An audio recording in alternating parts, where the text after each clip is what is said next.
سيدنا ومولانا محمد وعلى آل سيدنا مولانا محمد وبارك وسلم وصل عليه.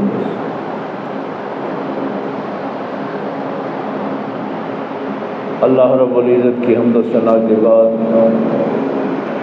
اور پاک پیغمبر صلی اللہ علیہ وآلہ وسلم کی بابرکت منزہ اور کریم ذات پہ ہدیہ درود و سلام پیش کرنے کے بعد نہایت ہی واجب الاحترام حضرت علامہ سعید احمد صاحب،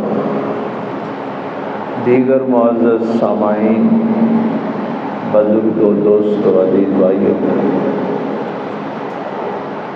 سورہ آل عمران کی آخری آیت ہماری رہنمائی فرما رہی ہے، اور زندگی گزارنے کے لیے ہمارے مفسرین نے یہ جملہ لکھا ہے کہ جیسے سورہ عصر جو ہے یہ کافی ہے، اسی طرح اس آیت کو بھی کافی لکھا گیا ہے. اگر کوئی بندہ مومن اپنی پوری زندگی کامیابی کے ساتھ گزارنا چاہتا ہے تو یہ 4 حکم جو ہیں اس کی زندگی کے لیے کافی ہے. بات یہاں سے شروع ہوئی تھی کہ لوگ آ کے ہم سے کہتے ہیں کہ ہم نماز بھی پڑھتے ہیں، روزہ بھی رکھتے ہیں، صدقہ خیرات بھی کرتے ہیں، میلاد کی محفل بھی کرواتے ہیں، حضرت امام حسین کے لیے سبیل بھی لگاتے ہیں، دیگیں بھی پکاتے ہیں، لیکن بے چینی نہیں جاتی ہے. اندر کوئی خلا ہے جو پورا نہیں ہو رہا. ہمارے نفسیات کے جتنے بھی دوست ڈاکٹر حضرات مجھے ملنے آتے ہیں نا، تو وہ یہی بات کرتے ہیں. وہ کہتے ہیں کہ جن کے پاس دنیا کی ساری آسائشیں موجود ہیں وہ نفسیاتی مریض ہیں. جو کروڑوں اور اربوں میں ہیں وہ ہمارے پاس آتے ہیں اور بات یہی کرتے ہیں کہ اللہ کا دیا ہوا دنیا میں سب کچھ ہے، لیکن اندر کا خلا پورا نہیں ہوتا. تو یہ اس دور کا ایک المیہ ہے. اسی وجہ سے پھر یہ ہماری ایلیٹ کلاس میں منشیات کا استعمال اور اس طرح کے یہ سارے معاملات، معاشرہ برباد ہو رہا ہے. اس کے لیے میں نے آپ سے یہ عرض کیا تھا کہ آپ نے دینیات کی کتاب سے صرف واجبات یہی سیکھے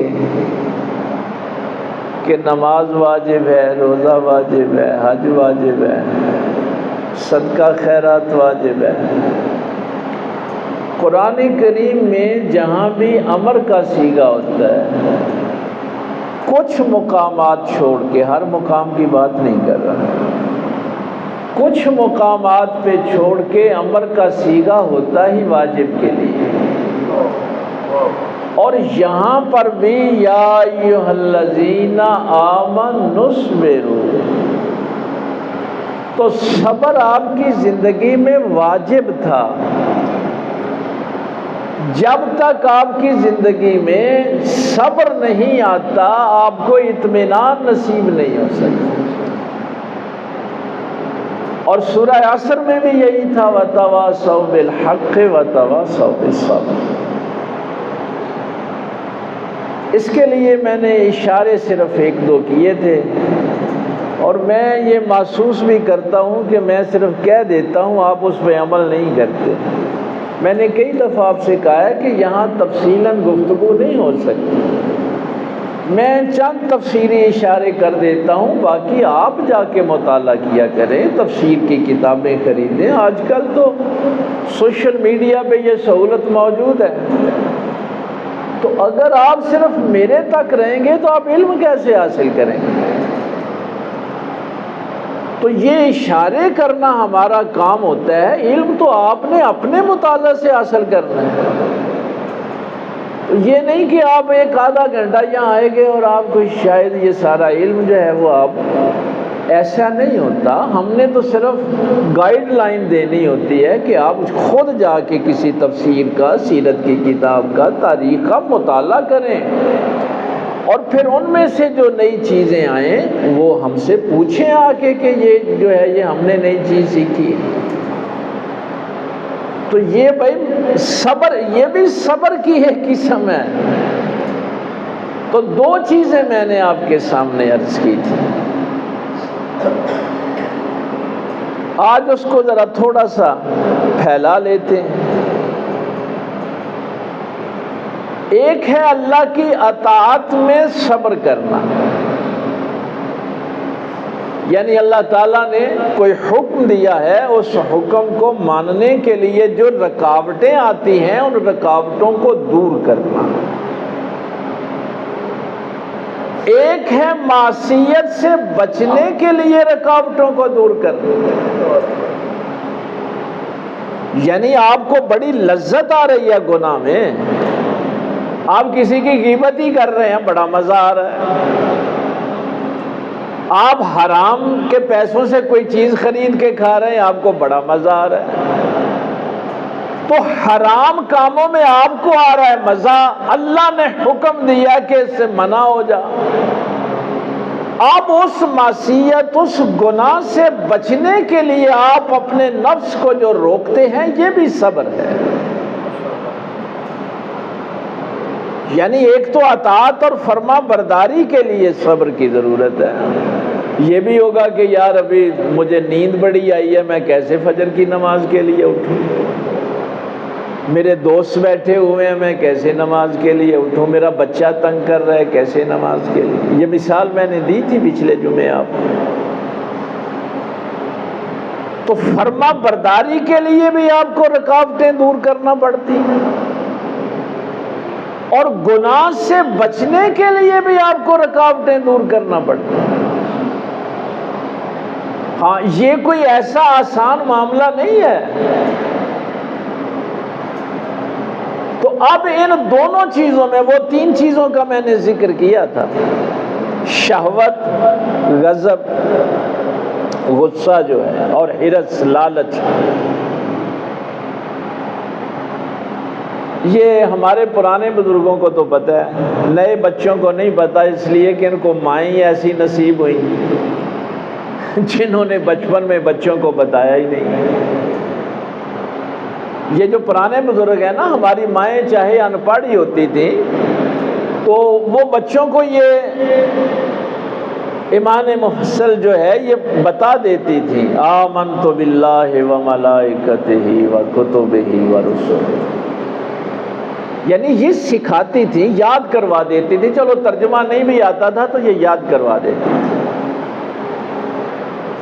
اب جب وہ یاد کرواتی تھی، ایک بچے کا بڑا جی کر رہا ہے چوری کرنے کو، بھائی بچے ہوتے ہیں گھر میں چیز چورا لیتے ہیں، باہر سے چورا کے لے آتے ہیں، تو ماں صرف ایک جملہ کہتی تھی،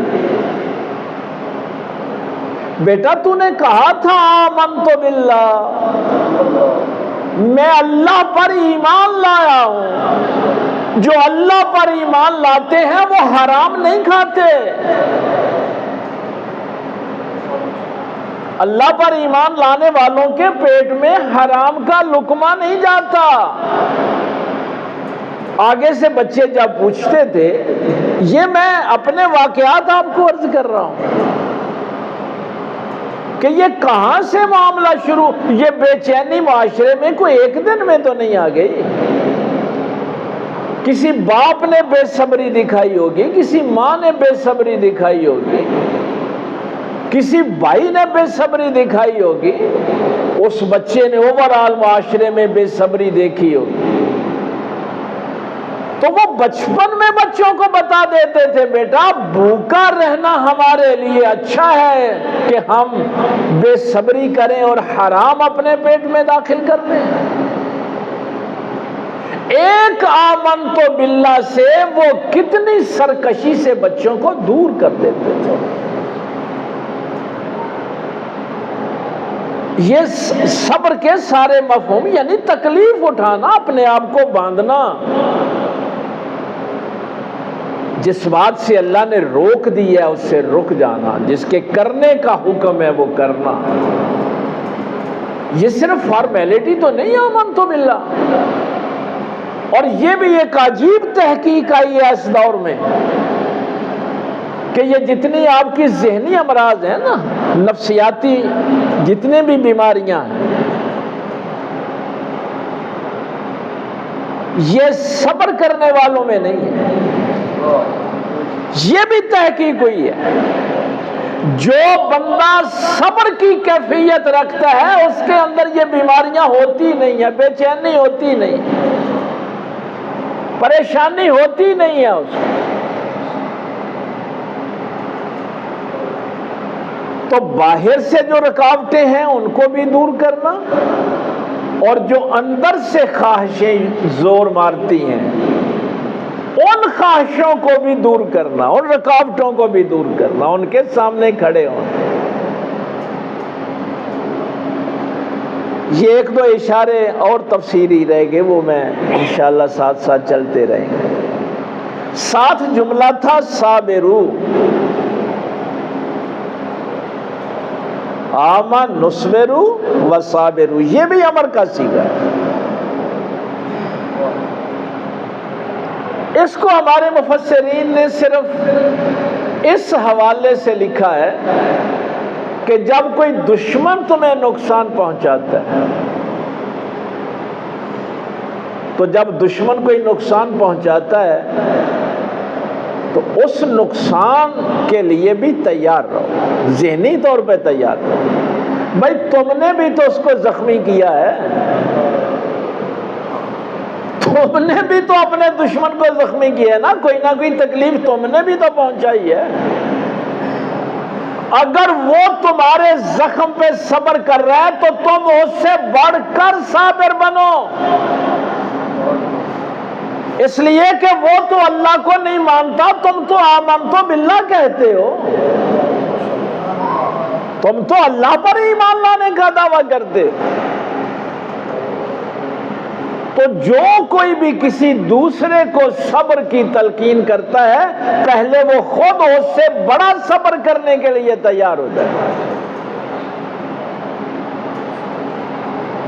بھائی یہ بندوبست تو ہوتا ہے، آپ اپنے دشمن کو تکلیف پہنچاتے ہیں، وہ آپ کو تکلیف پہنچاتا ہے۔ تو یہ صابرو کا صیغہ جو ہے، اس میں ایک تلقین کا بھی ہے کہ دوسروں کو صبر کی تلقین کر، وہی وتواصوا بالحق وتواصوا بالصبر۔ اس کے لیے میں ایک مثال دیا کرتا ہوں قرآن کریم سے کہ غزوہ احد کے موقع پہ حضرت حمزہ رضی اللہ تعالیٰ عنہ کا شہید ہونا، 70 اور صحابہ کا شہید ہونا، نبی پاک صلی اللہ علیہ وآلہ وسلم کا زخمی ہونا، دندان مبارک کا شہید ہونا، اور پھر وہ درہ جو چھوڑا تھا جہاں پہ نبی پاک صلی اللہ علیہ وسلم نے 50 تیر اندازوں کو بٹھایا تھا، اس میں سے 10 لوگ وہاں رہ گئے تھے، وہ بھی شہید ہو گئے۔ ایک بات تو میں نے آپ کو بتائی ہوئی، وہ پتہ نہیں آپ یاد رکھتے ہیں یا نہیں رکھتے، کہ نبی پاک صلی اللہ علیہ وآلہ وسلم خود موجود ہو اور مسلمانوں کو شکست ہو جائے۔ قرآن کریم نے یہ ساری باتیں کھول کے بیان کی۔ غزوہ احد میں نبی پاک خود موجود ہوں اور مسلمانوں کو شکست ہو جائے، اس کی وجہ واضح قرآن کریم نے بتا دی، اللہ نے واضح بتا دیا کہ جب نبی کی نافرمانی ہوگی تو فتح نہیں ہو سکتی۔ اب یہ جو میں آپ سے کہتا رہتا ہوں نا کہ آپ کو قرآن کریم نے بہترین امت کہا ہے، کنتم خیر امت کہا ہے، یہودیوں کو بدترین امت کہا ہے، لیکن وہ بدترین یہودی جو ہیں وہ تمہارے اوپر مسلط کیسے ہو گئے؟ تم تو تعداد میں بھی زیادہ ہو، تمہارے ملک زیادہ ہیں، تمہارے پاس وسائل زیادہ ہیں، کیسے بدترین لوگ بہترین لوگوں میں مسلط ہو گئے؟ صاف ظاہر ہے ہم نے اپنے نبی کے احکامات پہ عمل نہیں کیا، نبی کی نافرمانی ہوگی تو فتح نہیں تم پا سکتے۔ تو اس موقع پہ یہ جو ظاہر ہے مدینہ شریف ہر گھر میں تقریباً یا کوئی ڈیڈ باڈی آئی ہے شہید کی، یا کوئی زخمی شدید حالت میں آیا ہے، پریشانی ہے۔ آیت دیکھیں ذرا، اللہ نے فرمایا تلک الایام نداولھا بین الناس، اسی غزوہ احد کے موقع پہ یہ آیت آئی۔ یہ دن ہیں جو اللہ تعالیٰ انسانوں پر پھیر پھیر کے لاتا ہے، صبر کرو۔ پچھلے سال غزوہ بدر میں ان کے بھی 70 قتل ہوئے تھے، اگر آج تمہارے گھروں میں 70 لاشیں آئے ہیں تو پچھلے سال ان کے گھروں میں بھی گئے تھے۔ تو یہ دن بدل بدل کے اللہ لاتا ہے۔ تو دشمن کی طرف سے اگر کبھی مصیبت کا سامنا کرنا پڑے تو صابرو رہو۔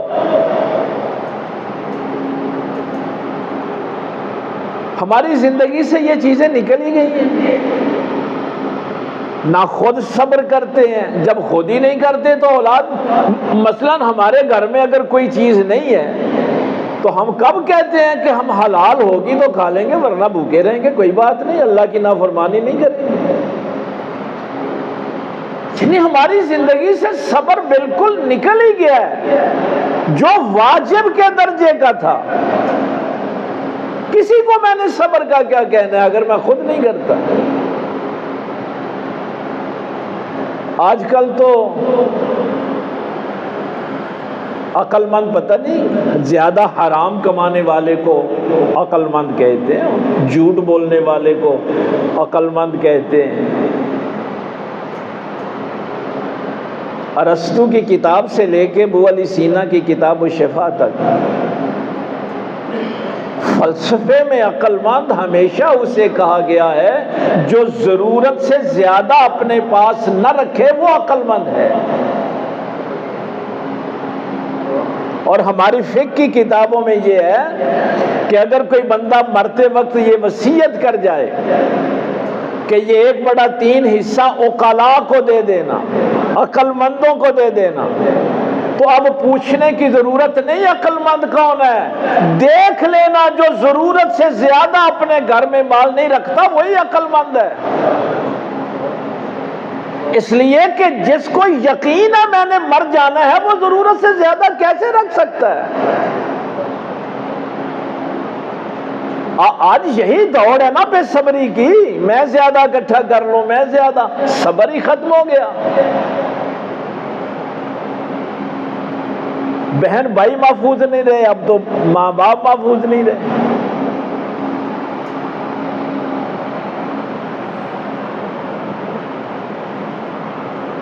تیسرا تھا وَرَابِطُ، یہ بھی امر کا صیغہ ہے، مورچہ بندی کرنی ہے پوری۔ باہر سے اگر دشمن آ رہا ہے اس کو بھی روکنا ہے، جو اندر سے آ رہا ہے اس کو بھی روکنا ہے۔ اور چوتھا امر کا صیغہ تھا وَاتَّقُوا اللَّهَ، اللہ سے ڈرو۔ خدا کا خوف ہوگا تو صبر کرو گے، صابرو بھی بنو گے، رابطو بھی بنو گے۔ یہ مورچہ بندی جو ہے اس پہ ہم انشاءاللہ آگے مزید گفتگو کریں گے، یہ بہت اہم موضوع ہے رابطو والا۔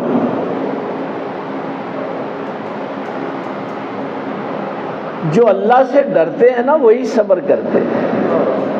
آج اتنا سا جملہ تو یاد رکھ لے نا۔ اور اگلا جملہ تھا لعلکم تفلحون، تاکہ تم کامیاب ہو سکو۔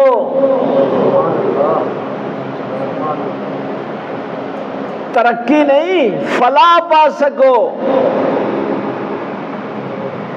اب ہم صبر کے بغیر، مورچہ بندی کے بغیر، رابطے کے بغیر کامیاب ہونا چاہتے۔ اب جن کے دل میں تقوی ہوتا ہے، پرہیزگاری ہوتی ہے، یہ صراط الذین انعمت علیہم والے کو ایسے ہی ہیں۔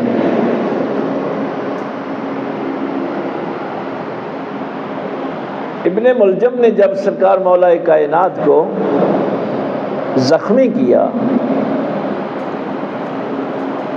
تو ظاہر ہے پکڑا گیا، قاتل پکڑا گیا۔ اب اس کو رسیوں سے باندھا ہوا ہے، اور حکیم نے کہا کہ دودھ پلائیں تاکہ کوئی یہ زہر کا اثر کم ہو، اور وہ کہہ رہا ہے کہ میں نے اتنا زہر اتار دیا ہے کہ یہ پورے کوفے کو مارنے کے لیے کافی ہے، اب علی بچ نہیں سکتا۔ یہ میں صبر کے ایک دو مظاہرے آپ کے سامنے پیش کرتا ہوں۔ کرے گا کون؟ جس کے دل میں اللہ کا ڈر ہے، اللہ کا خوف۔ تو مولا کائنات نے جب اس کی طرف دیکھا تو دو حکم دیے۔ پہلا تو یہ دیا کہ یار اس کو اتنا سختی سے کیوں باندھا ہوا ہے، یہ بڑی تکلیف میں ہے۔ مولا اپنے قاتل کے متعلق فرما رہے ہیں اس کی رسیاں ذرا ڈھیلی کر دو۔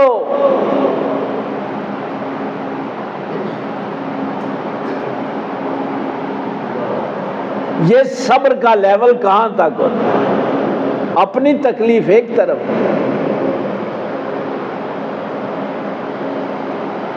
اور دوسرا فرمایا کہ مجھے اتنی پیاس نہیں جتنی اس کو ہے، پہلے شربت اس کو پلاؤ۔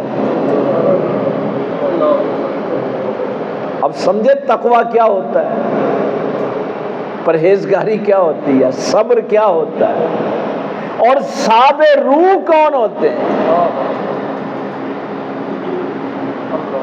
دوسروں کو نہیں کہنا صبر کرو، صبر کو خود ان سے بڑھ کر صبر کرنا، روکنا ہے اپنے آپ۔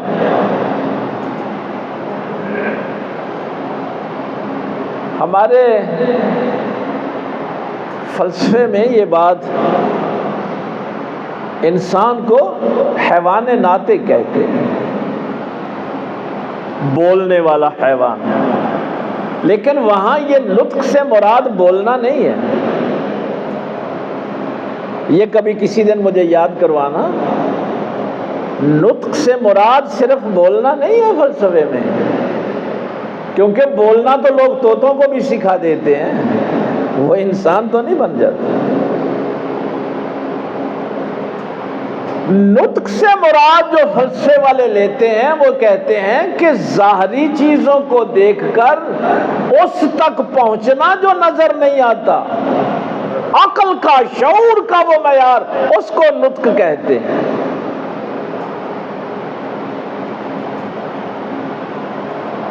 یہ کائنات دیکھ کر اگر کوئی خالق تک پہنچتا ہے تو وہ حیوان ناطق ہے۔ نعرہ تکبیر، نعرہ رسالت، نعرہ حیدری، علماء اہل سنت۔ یعنی ظاہر کو دیکھے اور اللہ نظر نہیں آ رہا، اس کی تخلیق کو دیکھ کے خالق تک پہنچے۔ اس حوالے سے بڑا لحاظ کیا سائنس نے، تو ہمارا لحاظ نہیں کیا۔ سائنس والے تو ہمیں پتہ نہیں کیا کچھ سمجھتے ہیں، فلسفے والے کم از کم ہمیں حیوان ناطق کہتے ہیں تو نطق کا معیار بھی بتاتے ہیں۔ اس کو شربت پلاؤ۔ پھر فرمایا کہ اگر میں بچ گیا، زندگی میری رہی تو میں دیکھوں گا اس کو معاف کرنا ہے یا سزا دینا۔ اور اگر میری زندگی چلی گئی تو اس نے مجھے ایک ضرب لگائی ہے تو تم نے بھی ایک ہی لگانی ہے، دوسری لگا کے بے صبرے نہیں ہونا۔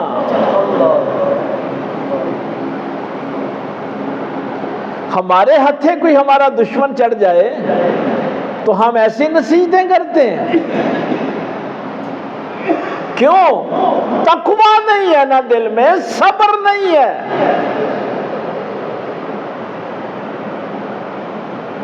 اپنے آپ کو روک نہیں پاتے، حد سے تجاوز کر جاتے ہیں۔ ایک بات ہے وہ بیان نہیں ہوتی، عام ہمارے ہاں یہ شہادت کے سلسلے میں نا وہ بات بیان نہیں ہوتی۔ مولا نے اسے شربت بھی پلایا، فرمایا اس کی رسیاں بھی ڈھیلی کرو، یار سختی سے نہ باندھو، اس کو تکلیف ہو رہی ہے۔ اور پھر ایک سوال کیا اپنے قاتل سے، فرمایا کیا میں تیرا اتنا ہی برا امیر تھا کہ تو نے میرے اوپر قاتلانہ حملہ کر دیا؟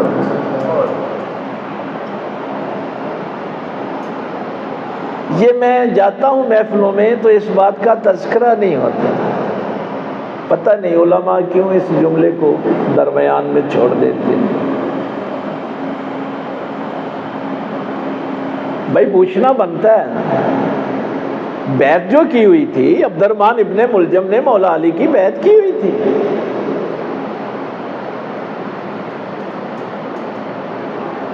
فرمایا کیا میں تیرا اتنا ہی برا امیر تھا، اتنا ہی برا حکمران تھا کہ تو مجھے قتل کرنے پہ؟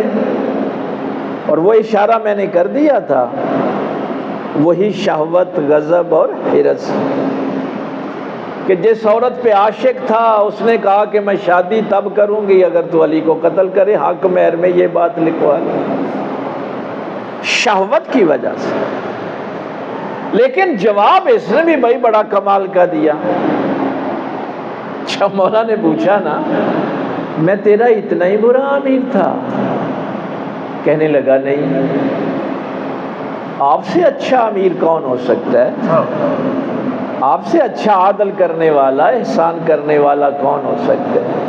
اگر میں خود ہی جہنم میں جانا چاہوں تو میرا امیر کیا کر سکتا ہے؟ میرے امیر نے تو مجھے جہنم کی طرف نہیں بھیجا، یہ تو میرے نفس نے فیصلہ کیا کہ میں جہنمی بننا چاہتا ہوں۔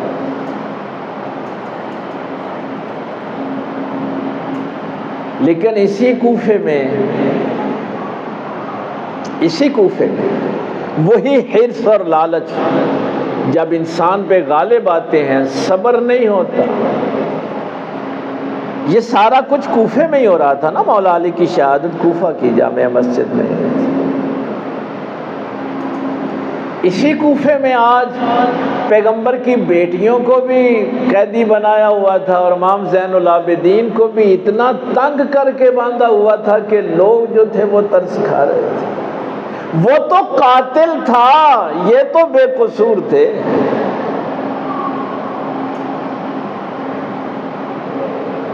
جن کے دل میں صبر اور تقوی ہوتا ہے، جو ان سرحدوں کی حفاظت کرتے ہیں، وہ کامیاب ہوتے ہیں۔ اسی کوفے کے بازار میں یہ منظر بھی لوگوں نے دیکھا، لیکن اس سختی سے بندھے ہوئے زین العابدین نے سواری پہ بیٹھے ہی اللہ کے سامنے سجدہ ریز ہو گئے، نماز قضا نہیں ہونے دی۔ تو یہ دونوں کا موازنہ سامنے سامنے ضروری ہے کہ اگر آپ کی زندگی سے صبر نکل جائے گا، آپ صابرو نہیں رہتے، رابطو نہیں رہتے، آپ کے دل میں تقوی نہیں رہتا، آپ کبھی کامیاب نہیں ہو سکتے۔ قرآن کریم ان واقعات سے بھرا پڑا ہے۔ نہ کوئی نمرود کامیاب ہو سکتا ہے، نہ کوئی فرعون کامیاب ہو سکتا ہے، نہ کوئی یزید کامیاب ہو سکتا ہے، نہ حمان اور شاداد۔ تو آپ بھی بھائی، اگر یہ صرف واقعات کو آپ نے، یہ نہیں ہے کہ سن کے اور بس آنسو بہائے، ٹھیک ہے وہ تو ظاہر ہے ہمارا ایک قلبی تعلق ہے، وہ تو آنسو بھی آتے ہیں، دل صدمے سے بھی دو چار ہوتا ہے۔ تو یہ ہیں وہ لوگ۔ میں تو کبھی کبھی ایک جملہ صراط الذین انعمت علیہم والی آیت پڑھ کے کہ اللہ کتنا مہربان ہے کہ راستہ بھی بتایا، راہبر بھی بتائے کہ چلو ان کی نقل ہی کرتے رہو، ان کے پیچھے پیچھے چلو نا، نقل کرتے رہو، اور اگر پھر بھی تمہاری زندگی میں کوئی ناکامی رہ جائے گی تو یہی تمہاری قیامت والے دن شفاعت بھی کر دیں گے۔ یعنی دنیا میں ان کے پیچھے چلو گے تو تمہارے راہبر، اور قیامت والے دن تمہارے شفیع تمہیں ناکام نہیں ہونے دیں گے۔ اس لیے ان کا تذکرہ جو ہے وہ باقی کچھ مفاہیم ابھی ہیں رابطو کے حوالے سے بھی اور صابرو کے حوالے سے بھی۔ اللہ تعالی عمل کی توفیق دے۔ وآخر دعوانا